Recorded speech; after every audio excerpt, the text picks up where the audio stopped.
अपन बात करेंगे यहाँ पे resolution of vector in 3 dimension. बस अभी तक हमने पढ़ा था resolution of vector in rectangular, बस इन रेक्टेंगल फॉर्म। आपको बताओ ये रेक्टेंगुलर कंपोनेंट, रेक्टेंगुलर कंपोनेंट का मतलब होता है कि यहाँ पे प्लेन में कितने पॉसिबिलिटी थे।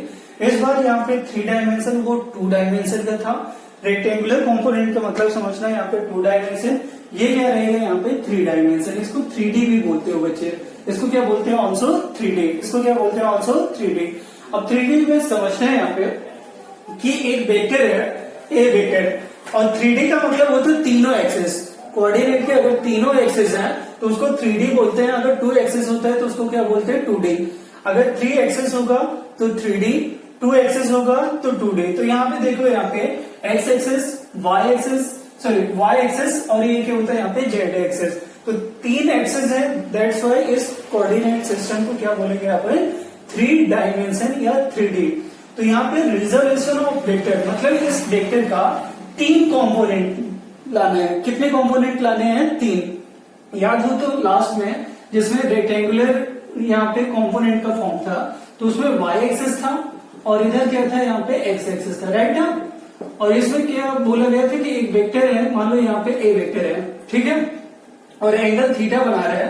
तो देखो 2 ही एक्सेस हैं तो ये क्या हो जाएगा 2D, 2 access 2D, 3 access 3D, 3 access 3D, और 4 एक्सेस सॉरी 1 एक्सेस होगा 1D रहेगा।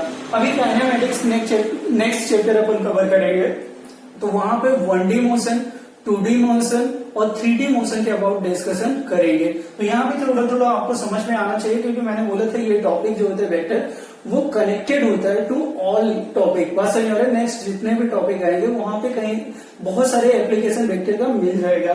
तो ध्यान देना यहाँ पे ये वाई एक्सेस था, एक्स एक्सेस, ये वाई तो ए का 2 कंपोनेंट आता था ए एक्स और ए वाई। इस बार क्योंकि 3 एक्सेस है तो डेफिनेटली यहाँ पे एक एक कितने कंपोनेंट पॉसिबल होंगे। तो यहाँ पे बच्चे हो जाएंगे कितने कंपोनेंट, यहाँ पे 3, कितने कंपोनेंट पॉसिबल 3।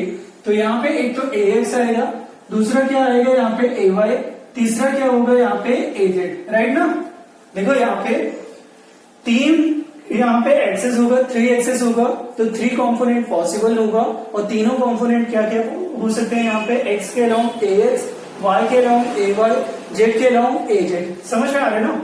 अगर ये एक्स के साथ अब समझना है यहाँ पे एक्स के डायरेक्शन में यहाँ पे एक्स एक्सिस के अलोंग अगर देखा जाए तो आई यूनिट वेक्टर लिखते हो, क्या लिखते हो आई यूनिट वेक्टर। इसी तरीके से वाई के डायरेक्शन में जे यूनिट वेक्टर, जे यूनिट वेक्टर, और यहाँ पे जेड एक्सिस के डायरेक्शन में याद हो तो मैंने समझाया था के यूनिट वेक्टर, क्या लिखेंगे के यूनिट वेक्टर। तो आप मुझे बताओ यहाँ पे ए वेक्टर का 3 पार्ट करोगे यहाँ पे, तो एक तो एक्स के अलोंग है तो ये क्या हो जाएगा ए एक्स आई यूनिट वेक्टर, फिर वाई के अलोंग तो क्या हो जाएगा यहाँ पे ए वाई जे यूनिट वेक्टर, और फिर जेड के अलोंग तो क्या हो जाएगा यहाँ पे a z k unit vector, right ना। यहाँ पे पैरेललोग्राम लॉ और ट्रायंगल लॉ अप्लाई करोगे तो ये रिजल्ट आता है। मैं डायरेक्ट लिख रहा हूँ इसको, और याद हो तो 2D में भी समझाया था इस बात को, 2D में याद हो तो समझाया भी था कि यहाँ पे अगर ये ए वेक्टर है, ये क्या होता है यहाँ पे ए वेक्टर, और ये क्या होता है यहाँ पे एक्स एक्सिस, और ये क्या होता है यहाँ पे वाई एक्सिस। अगर ये रहेगा तो ध्यान देना यहाँ पे इसके अलोंग एक्स के अलोंग ए एक्स आएगा, वाई के अलोंग ए वाई आया था। तो याद हो ए वेक्टर का वैल्यू लिखा था मैंने a x i unit vector plus a y j unit vector, ये तो लिखा था ना, याद हो तो ये ऐसे लिखा था कि नहीं। यहाँ पे एक्स के अलोंग की भी आई यूनिट वेक्टर, वाई के अलोंग क्या होगा यहाँ पे जे यूनिट वेक्टर। दैट्स वाई यहाँ पे इस तरीके से क्या होता है यहाँ पे जो वेक्टर आएगा वो कंपोनेंट फॉर्म में ऐसे लिखा जाता है 3D में, और 2D में समझाया था कि इस तरीके से लिखा जाता है। अब आगे ध्यान देना यहाँ पे इसका मैग्नीट्यूड। बच्चे इसका मैग्नीट्यूड याद हो तो 2D में क्या समझाया था कि a is equal to root लगाओ। अब इसका सोचो कि i का कंपोनेंट क्या है, ax है, कोफिशिएंट सॉरी कंपोनेंट नहीं कोफिशिएंट, उसके साथ क्या मल्टीप्लाई कोफिशिएंट बोलते हैं उसे, तो क्या हो जाएगा ax का होल स्क्वायर, फिर j का कोफिशिएंट ay, और फिर आया था होल स्क्वायर, ऐसे लिखा था कि नहीं। तो इसी तरीके से यहाँ पे अगर मैग्नीट्यूड ऑफ a की बात करूं, किसकी बात करूंगा यहाँ पे मैग्नीट्यूड ऑफ क्या हो जाएगा यहाँ पे a, तो a का मैग्नीट्यूड बच्चे देखना यहाँ पे ए इज इक्वल टू रूट लगाओ, क्या करोगे यहाँ पे रूट लगाओगे। अब देखो यहाँ पे आई का कोफिशिएंट क्या है, यहाँ पे ax, आई का कोफिशिएंट क्या है ax, तो इसका हो जाएगा होल स्क्वायर। इसी तरीके से j का कोफिशिएंट क्या है ay, तो इसका क्या हो जाएगा यहाँ पे होल स्क्वायर। इसी तरीके से देखा जाए बच्चे तो यहाँ पे k का कोफिशिएंट az, तो क्या हो जाएगा यहाँ पे ये आ जाएगा az का होल स्क्वायर। इस तरीके से बच्चे मैग्नीट्यूड का वैल्यू निकल आता है। इस तरीके से क्या होता है यहाँ पे मैग्नीट्यूड का वैल्यू निकल आता है। तो ये चीज थोड़ा सा आपको समझना जरूरी था कि यहाँ पे किस तरीके से कितने कंपोनेंट में ब्रेक करेंगे, उसका मैग्नीट्यूड कैसे फाइंड किया जा सकता है। एक चीज और समझा रहा हूँ यहाँ पे, अगर मान लो ऐसा समझो यहाँ पे कॉन्सेप्ट को कि अगर ये जो ए वेक्टर है एक्स एक्सिस के साथ अल्फा एंगल पे है, कितने एंगल पे यहाँ पे अल्फा, और ये क्या होता है यहाँ पे यही ए वेक्टर क्या होता है यहाँ पे वाई एक्सिस के साथ क्या होता है यहाँ पे बीटा एंगल पे, किस पे होता है यहाँ पे बीटा एंगल पे। और यहाँ पे साथ साथ देखा जाए तो जेड एक्सिस, बात समझ आ रही है, जेड एक्सिस के साथ क्या दे रखा है यहाँ पे ये देखना है यहाँ पे, ये एंगल देख रहे हो ना, ये एंगल कहां से कहां तक ए वेक्टर का किसके साथ जेड के साथ, तो यहाँ पे क्या दे रखा है वैल्यू गामा, क्या दे रखा है यहाँ पे गामा, बात समझ आ रही है ना। तो x के साथ a अल्फा बना रहे हैं, y के साथ ये क्या बना रहे हैं बीटा, y के साथ a क्या बना रहे हैं बीटा, और y यहाँ पे z के साथ ये a जो है क्या बना रहा है यहाँ पे गामा। तो यहाँ पे एक चीज ध्यान दे रहा, अगर ऐसा फॉर्म दिख रहा है, कोई ऐसा फॉर्म दिख रहा है, तो एक होता है direction of cosine, direction of cosines, ठीक है कोसाइन, बहुत सारे डायरेक्शन ऑफ क्या हो जाएगा यहाँ पे कोसाइंस। अब डायरेक्शन ऑफ कोसाइन का मतलब होता है cos form of vector, cos form of vector. अब मुझे ये बताओ ax बाई a, ध्यान से समझना है यहाँ पे ax बाई बच्चे a, ये किसके बराबर होगा, तो यहाँ पे मैं सिर्फ इतना ट्रायंगल अलग कर रहा हूँ, समझते हैं यहाँ पे। अगर मैं इतना अलग करता हूँ, इसको बोलता हूँ यहाँ पे अल्फा है और इसको बोल रहा हूँ ax है, क्योंकि इसके अलाउंड ax आ रहा है। अगर डॉट डॉट लाइन ऐसे ड्रॉ करते तो यही तो होता है ना बच्चे। तो यहाँ पे ये क्या हो जाएगा यहाँ पे ax, और ये चीज क्या आएगा, तो यहाँ पे ये a आएगा और ये क्या होता है यहाँ पे अल्फा आएगा, राइट ना। अब मुझे बताओ यहाँ पे ax बाई a मतलब क्या होता है बेस अपॉन हाइपोटेनियस, हाइपोटेनियस, तो ये क्या आ जाएगा यहाँ पे कॉस अल्फा, राइट ना, ये क्या आ जाएगा यहाँ पे कॉस अल्फा, यही तो आना चाहिए कॉस अल्फा, क्या आ जाएगा यहाँ पे ax बाई a। अब अगर ये लाइन ध्यान देना बच्चे इधर ड्रॉ किया, इधर अगर मैंने डॉट डॉट लाइन यहाँ पे ड्रॉ किया, तो ये ट्रायंगल मैं अलग कर रहा हूँ, ये इतना ट्रायंगल अलग से बना रहा हूँ, ये ट्रायंगल देखना है यहाँ पे, देखो यहाँ पे ये ट्रायंगल अलग किया। इस बार ये चीज देखो ए वाई है, ये चीज देखना है यहाँ पे क्या है, ये चीज ये लेंथ क्या होगा ए वाई, बात समझ आ रही है ना, ये तो ए वाई होगा, ये क्या आएगा तो यहाँ पे आ जाएगा बीटा, ये क्या दे रखा है यहाँ पे ए। अब मुझे बताओ इस ट्राइंगल को देखो, तो इसमें देखो एंगल के अपोजिट, बात समझ आ रही है ना, एंगल के अपोजिट ऑलवेज याद रखना परपेंडिकुलर होता है, एंगल से एडजेसेंट क्या होता है मैंने समझाया था ट्राइगोनोमेट्री चैप्टर में, याद हो आपको। तो एंगल से एडजेसेंट जो साइड होगा वो बेस होता है, और ये जो 90 डिग्री के क्या होता है अपोजिट होता है वो क्या होता है यहाँ पे हाइपोटेनियस। अब मुझे बताओ यहाँ पे ए वाई अपॉन क्या होता है यहाँ पे ए, तो ये क्या कॉस बीटा के बराबर आना चाहिए कि नहीं, ए वाई अपॉन ए क्या होता है यहाँ पे कॉस बीटा के इक्वल आना चाहिए कि नहीं। तो अगर ये कॉस बीटा के इक्वल आ रहा है, ये कॉस अल्फा आ रहा है, तो मुझे यहाँ पे ये सोच के बोलो कि ax बाई ए क्या आ रहा है यहाँ पे कॉस अल्फा, राइट ना, ये क्या आ रहा है यहाँ पे कॉस अल्फा, और ए वाई अपॉन ए क्या आ रहा है यहाँ पे कॉस क्या हो जाएगा यहाँ पे बीटा। तो क्या यहाँ पे ए जेड अपॉन ए का वैल्यू कॉस गामा के बराबर आना चाहिए कि नहीं, आ जाएगा ना। अब आपके माइंड में चलेगा कि भाई इसको कैसे निकाल सकते हैं, यहाँ पे तो ट्राइंगल राइट एंगल ट्राइंगल दिख रहा है और यहाँ पे कैसे दिखेगा गामा, यहाँ पे जेड एक्सिस के अलावा, तो याद रखना जेड इधर है, ध्यान दे रहे हैं यहाँ पे जेड का डायरेक्शन इधर होता है। अब क्योंकि बोर्ड क्या होता है 2D होता है, तो यहाँ पे 3D बनाना पॉसिबल नहीं होता, तो ऐसा दिखा दिया जाता है। एक्चुअल देखा जाए तो जेड का डायरेक्शन इधर को है, बात समझ आ रही है, जेड का डायरेक्शन क्या होता है यहाँ पे इस साइड है, तो जेड का डायरेक्शन अगर निकालोगे तो ये एक्चुअल गामा, ये गामा जो है यहाँ पे है और ये ए वेक्टर इधर है, बात समझ आ रही है। अगर यहाँ पे 3D है समझो विजुअल, यहाँ पे देखा जाए अच्छे से विजुअल निकालोगे तो ये क्या हो जाएगा, जेड एक्सिस इधर को आएगा, ये एंगल इधर को, और फिर साथ साथ क्या आता है यहाँ पे गामा आता है। तो मैं आपको बताऊं, उतना जाके सोचने से बेहतर है अगर इतना समझ में आ रहा है कि a x by a cos alpha के बराबर, a y by a cos beta के बराबर, तो definitely a z by a क्या होता है, कास्ट गामा के बराबर होगा। बात समझ आ रहा है ना।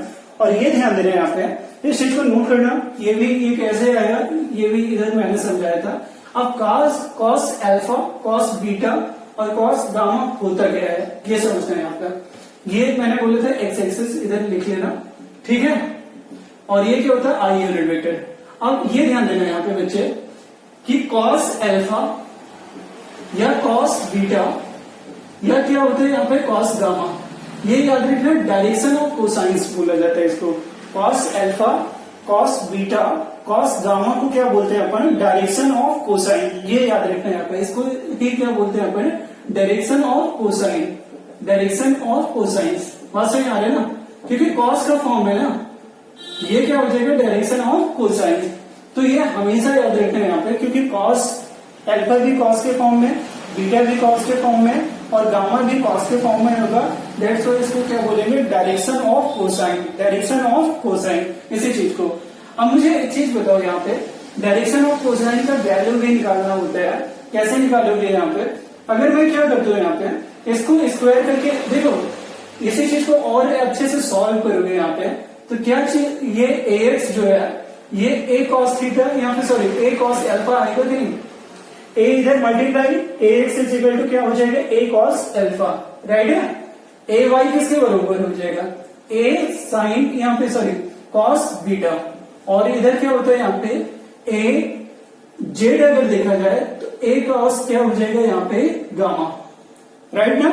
अब इस इक्वेशन पे आ जाते हैं। अगर मान लो इसको मैंने फर्स्ट बनाया था, तो यहाँ पे फर्स्ट को क्या, यहाँ पे ए इज इक्वल टू क्या लिख सकते हो, तो ध्यान देना यहाँ पे ये हो जाएगा रूट ए एक्स का whole square plus a Y का whole square plus a Z का होल स्क्वायर। अब स्क्वायरिंग ऑन बोथ साइड, ये कहां से लिख रहे हैं यहाँ पे, फ्रॉम इक्वेशन फर्स्ट।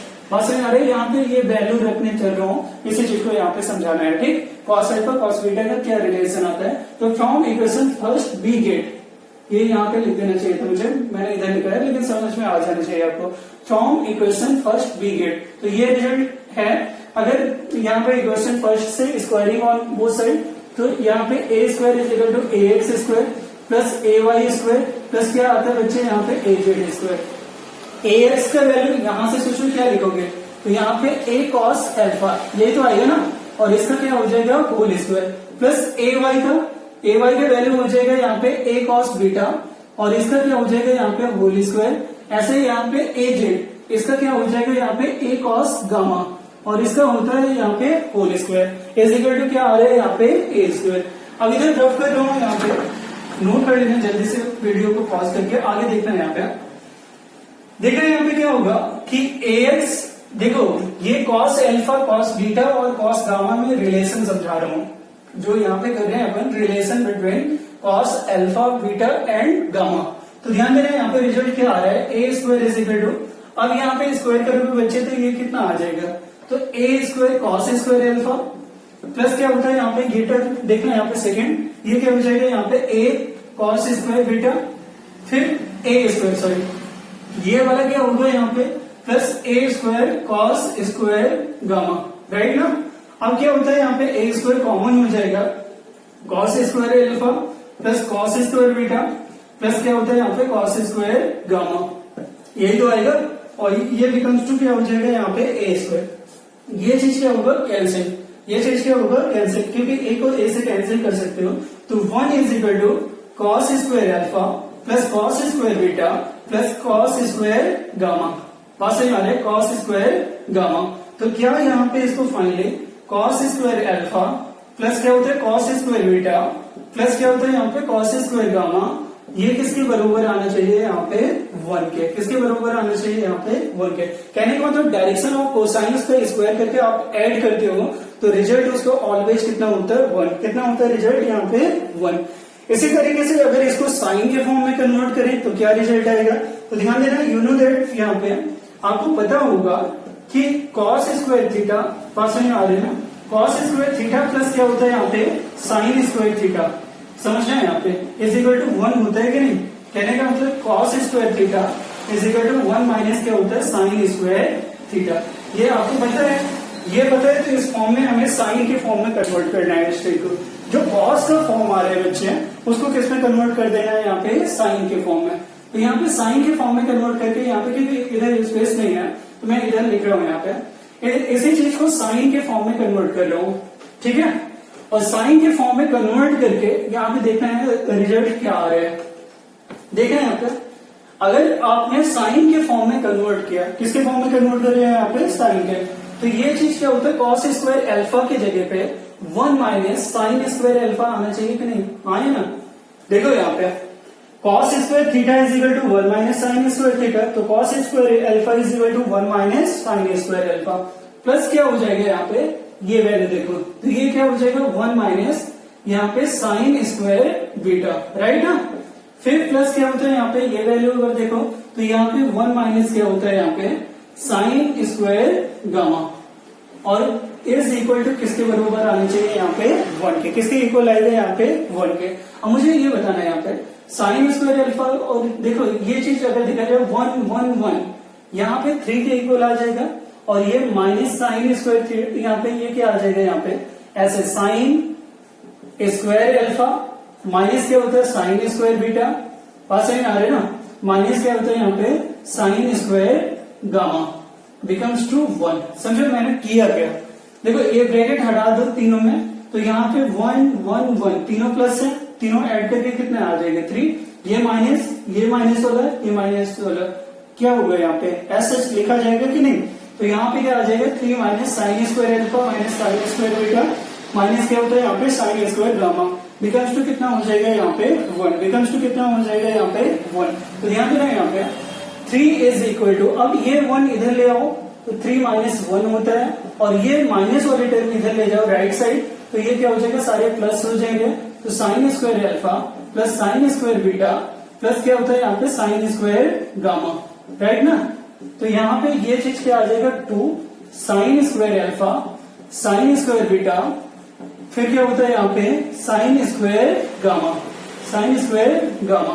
तो इस तरीके से देखा जाए तो यहाँ पे resolution of vector in 3 dimension में अपन ने क्या पढ़ा कि ए वेक्टर को कितने पार्ट में ब्रेक कर सकते हो, तो यहाँ पे 3 एक्सिस दे रखे 3 पार्ट में। एक तो क्या होगा यहाँ पे एक्स के अलोंग ए एक्स, वाई के अलोंग ए वाई, जेड के अलोंग ए जेड। तो जब रिजल्ट हमने निकाला तो मैंने बोला था कि यहाँ पे जैसे 2 डायमेंशन में मैंने समझाया था उसी तरीके से 3D में भी लिखने का तरीका क्या होता है यहाँ पे a square is equal to a x का होल स्क्वायर, पास में आ रहे ना, sorry a vector is equal to a vector को कितने पार्ट में 3, तो क्या यहाँ पे देखो एक्स के अलोंग तो समझाया था यहाँ पे a x i unit vector plus a y j unit vector plus a z k unit vector. ये दोबारा से इसलिए लिख रहा हूँ क्योंकि रफ कर दिया है पहले वाला, पास में आ रहे ना। ये समझा रहा हूँ कि यहाँ पे ए वेक्टर 3 पार्ट में ब्रेक हो रहा है, 3 कॉम्पोनेंट में ब्रेक हो रहा है, तो 3 कॉम्पोनेंट में ब्रेक होना is called resolution of vector in 3D, is called resolution of vector in 3D। और यहाँ पे किस तरीके से यहाँ पे 3D में कन्वर्ट हुआ, फिर इसका मैग्नीट्यूड, फिर direction of cosine, direction of cosine का सम, और फिर साइन का सम। सबका साइन का सम 2 के बराबर होता है, और square of direction of cosine का सम क्या होता है 1 के बराबर। देखा यहाँ पे स्क्वायर ऑफ साइन का अगर देखा जाए सम तो 2 के बराबर, स्क्वायर ऑफ कोसाइन का सम 1 के बराबर। पूरा रिजल्ट आपको अच्छे से समझाया है, आई होप ये चीज आपको अच्छे से समझ में आ गया होगा। इसके बाद आपको बताऊं बस वेक्टर का लास्ट फेज रहेगा प्रोडक्ट ऑफ वेक्टर पे अब बात करेंगे, पास एडिशन ऑफ वेक्टर लेने पे पूरा कंप्लीट हो जाता है। थोड़ा सा इसके और चीजें समझा दूंगा नेक्स्ट लेक्चर, और प्रॉब्लम लेते हैं जिससे और अच्छे से यहाँ पे समझ में ये आ जाए, ठीक है। नोट कर।